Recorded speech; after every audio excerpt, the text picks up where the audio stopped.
Votre invité à présent dans la grande interview en direct sur Boursorama, c'est Gilles Moec, le chef économiste du groupe AXA. Bonjour. Bonjour David. Merci d'être avec nous sur Boursorama, Gilles. Il faut qu'on parle d'abord plein de choses, plein de sujets en vrac, mais il faut qu'on parle ensemble de l'inflation américaine en mai qui a bondi à son plus haut niveau depuis 3 ans. Les prix à la consommation qui flambent à 4,2% sur un an contre 3,8% c'était au mois d'avril.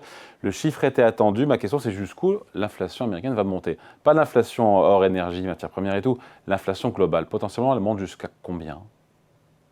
C'est une fonction de l'hypothèse que vous faites sur le prix du pétrole. Là, on est déjà au-dessus de 4 avec un pétrole en cours mondiaux qui est repassé en dessous de $100, ce qui est d'ailleurs possiblement assez étonnant compte tenu de la dégradation de la situation dans le Golfe. Si on retourne vers du 110, $120, on peut se retrouver avec une inflation américaine tout à fait supérieure à 5%. Ça fait partie des risques qu'on doit avec des effets négatifs sur la croissance américaine. On voit les choses de manière parfois un peu simpliste maintenant quand on s'intéresse au choc pétrolier donc américain, parce que c'est vrai que les États-Unis sont un exportateur net de pétrole, donc ils souffrent moins entre guillemets de manière agrégée que l'Europe, mais le consommateur américain, lui, souffre tout autant. Et ce qui est maintenant frappant, c'est que les Il a tenu salaires bon. réels, Il a tenu bon le consommateur américain jusqu'à présent. Tous les il a chiffres, tenu franchement, tous les chiffres aux États-Unis, à part l'inflation, tous les chiffres sont bons, l'emploi, la consommation, tout se tient, malgré, encore une fois, cette inflation à 4. Il a tenu bon avec un bémol qui est que maintenant, on a ce qu'on appelle les revenus du travail, qui en termes réels sont en diminution. Parce que même si la création d'emplois sont tout à fait sympathiques, on n'a plus de réaccélération des salaires nominaux, donc on a une masse salariale réelle qui est en diminution. Et comme le taux d'épargne des ménages aux États-Unis est structurellement très bas, il n'y a pas énormément de réserves en fait pour maintenir un niveau de consommation élevé si vraiment le pouvoir d'achat continue à se dégrader. Un élément qui sauve entre guillemets l'équation de consommation aux US, c'est leur sensibilité au marché boursier. Le marché boursier jusqu'à présent s'est bien porté et on a un peu de consommation liée à des effets de richesse. Mais c'est vraiment quelque chose. On est peut-être en train de vivre un des derniers mois de chiffres de consommation On est robustes. sur quelle tendance en spontané parce qu'on la consommation américaine, c'est toujours entre 2 et 3% depuis toujours. Non, on est maintenant un peu en ça, parce que ça, c'est un élément quand même à retenir du PIB du premier trimestre aux États-Unis. Il a été révisé à la baisse. Il est sorti à 1,6% annualisé, avec finalement une contribution de la consommation qui restait positive, mais qui était assez médiocre.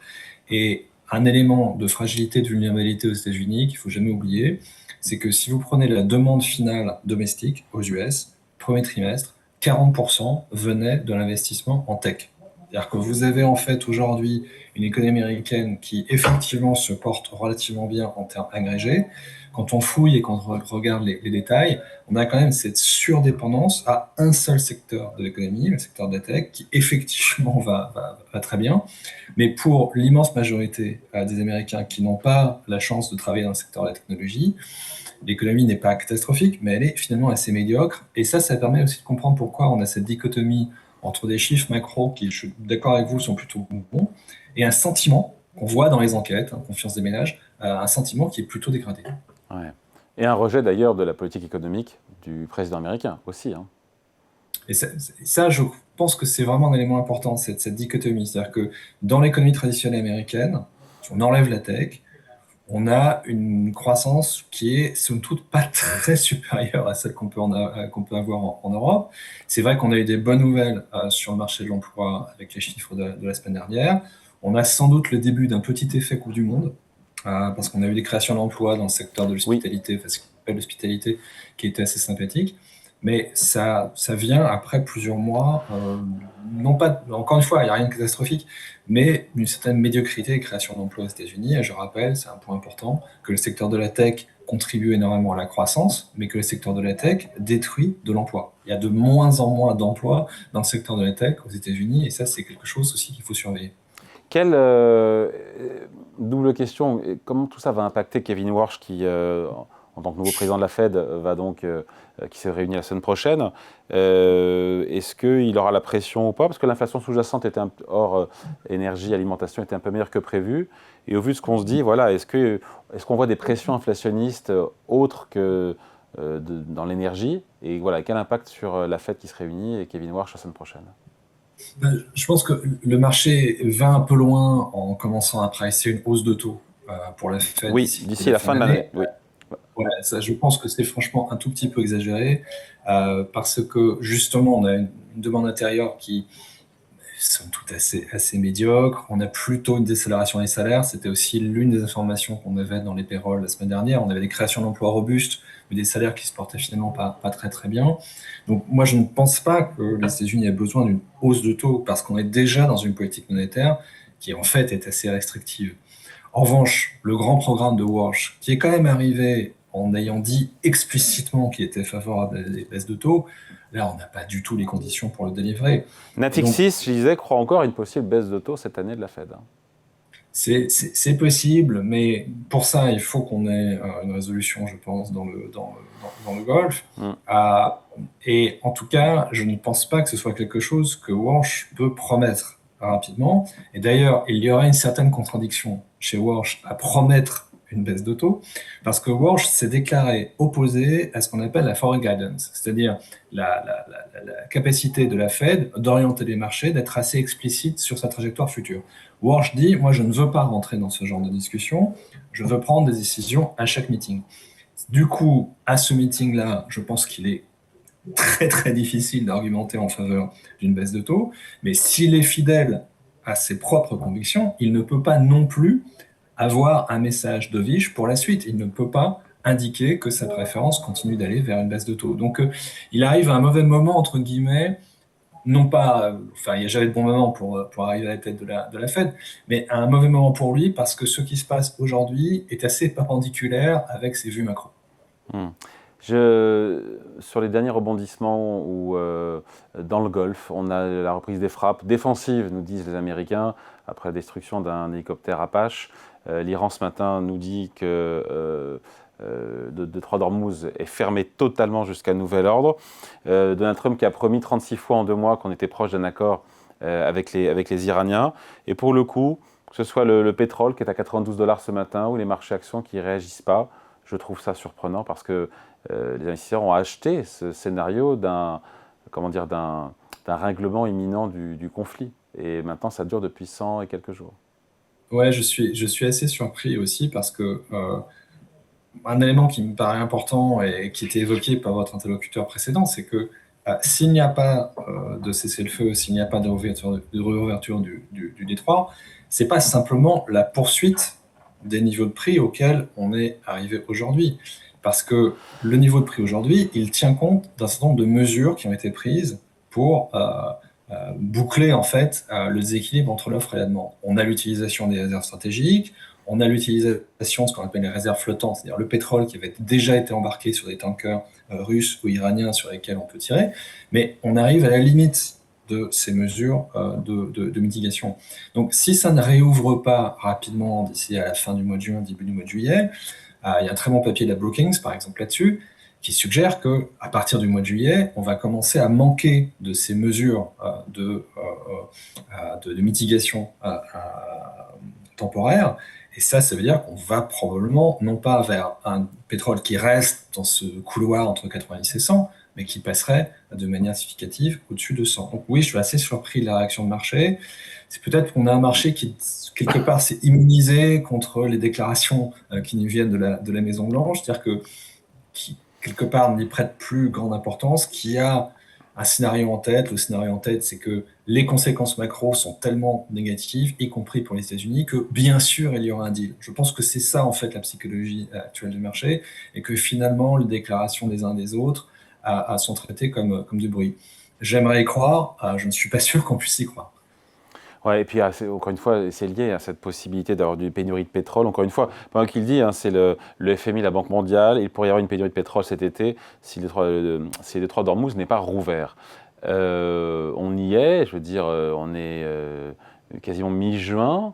Il se passe quoi, pardon, Gilles, si le détroit est encore fermé fin juin, fin juillet, fin août, il se passe quoi sur le pétrole, hein? Oui, il y a eu un peu de passage. C'est-à-dire que quand on fait les calculs là, on les fait en général sous l'hypothèse que le Détroit était totalement fermé, ce qui n'a pas été exactement le cas depuis quelques semaines. Donc il y a eu un peu de passage, donc ça modifie un peu Mais un peu un de peu les passage, c'est calculs. quoi? C'est Oui, 10% du trafic c'est quelques habituel, temps dans 20%? le trafic habituel, mais il faut quand même le prendre en compte hein, dans la manière dont on regarde ça. Oui, mais Mais pardon, mais un trafic résiduel, on est d'accord. un trafic résiduel. Ouais. Mais encore une fois, le papier Labooking est extrêmement bien fait. Ils sont allés compter les réserves qui existaient de ce qu'on appelle les réserves flottantes, qui étaient en fait sur des tankers qui avaient déjà quitté la région et sur lesquels on peut toujours tirer, qui sont aujourd'hui en train de livrer. Leur analyse, c'était que à partir du début du mois de juillet, on n'a plus ces mesures de mitigation et que les mesures de mitigation structurelles, par exemple l'utilisation par les Saoudiens de leur pipeline pour passer par la mer Rouge, l'utilisation par les Émiratis de leur propre pipeline pour contourner le détroit d'Ormuz, on est à capacité maximale. Donc ça a aidé à passer la fièvre de ces 3 derniers mois, mais incrémentalement, ça ne peut pas permettre de faire passer davantage de pétrole. Donc oui, l'hypothèse de travail sur laquelle je pense tout le monde fonctionne, sauf clairement le marché ce matin, c'est que à l'été, c'est pas le maintien des niveaux de prix actuels qu'il faut regarder, mais c'est un nouvel épisode d'élévation. Il faut qu'on, avant de se quitter, Gilles, qu'on parle de la BCE qui se réunit aujourd'hui. Sauf surprise colossale, elle va augmenter donc ses taux directeurs de 25 points de base. Elle veut montrer au marché qu'elle est crédible et qu'elle prend la situation au sérieux. Et on imagine aussi que le message de Christine Lagarde, qui va accompagner ce resserrement monétaire, ce sera un petit peu pas de rassurer, mais de montrer qu'il y aura une approche équilibrée et elle ne donnera pas le sentiment que la BCE compte avoir la main lourde en matière de hausse de taux. C'est ça l'objectif pour Christine Lagarde aujourd'hui? Ouais, je pense que ce sera le bon objectif. La difficulté, c'est que ils vont publier leurs nouvelles prévisions et que dans les prévisions, on intègre le message du marché sur les taux d'intérêt. Et donc, on va avoir un nouvel exercice de prévision qui est basé sur 2 à 3 hausses de taux. D'ici Et quand? donc, D'ici quand? Parce que le timing et le calendrier importent.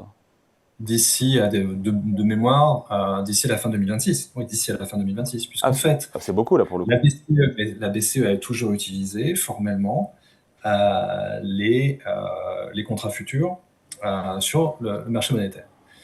Ça dépend à quelle date la BCE arrête sa collection de données, mais le marché, depuis maintenant à peu près un mois, price entre 2 et 3 hausses de taux d'ici à décembre 2026. Donc ça, ce sera probablement intégré, pas probablement, ce sera intégré dans l'exercice de prévision de la BCE. Et donc je pense que là, il va y avoir un moment intéressant pour Christine Lagarde parce qu'elle devra présenter un exercice de prévision tout en étant suffisamment, tout en prenant suffisamment de distance par rapport à cet exercice de prévision pour ne pas laisser accréditer l'idée que, bah oui, 2 à 3 hausses de taux maintenant, c'est complètement dans la trajectoire. Je pense qu'elle ne tombera pas dans ce piège, qu'elle prendra énormément de distance par rapport à la prévision, ne serait-ce que parce que faire la prévision aujourd'hui, c'est vraiment un art extraordinairement acrobatique. Probablement qu'elle se focalisera davantage sur les scénarios alternatifs, puisqu'en général, la BCE, au-delà de sa prévision, sort un certain nombre de scénarios alternatifs, et conclura en disant, écoutez, on verra où on en sera et on prendra les choses meeting par meeting, ce qui Ouais. permettrait d'éviter un enrôlement.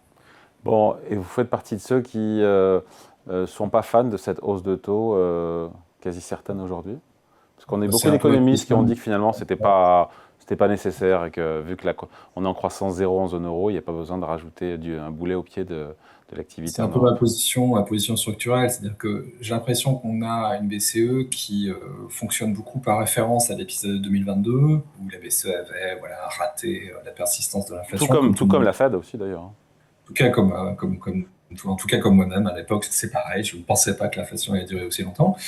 Euh, mais il y a un peu de surcompensation aujourd'hui, alors que les ingrédients pour que ce choc externe se transforme en vraie vague d'inflation persistante, les ingrédients ne sont pas là aujourd'hui, parce qu'on a un marché du travail qui est beaucoup moins tendu qu'il ne l'était en 2022-2023. Donc voilà, la hausse des taux d'aujourd'hui, pour voilà, vous leur envoyer un message d'avertissement, entre guillemets, très bien, mais je ne pense pas que la situation aujourd'hui appelle nécessairement une série de hausses de taux.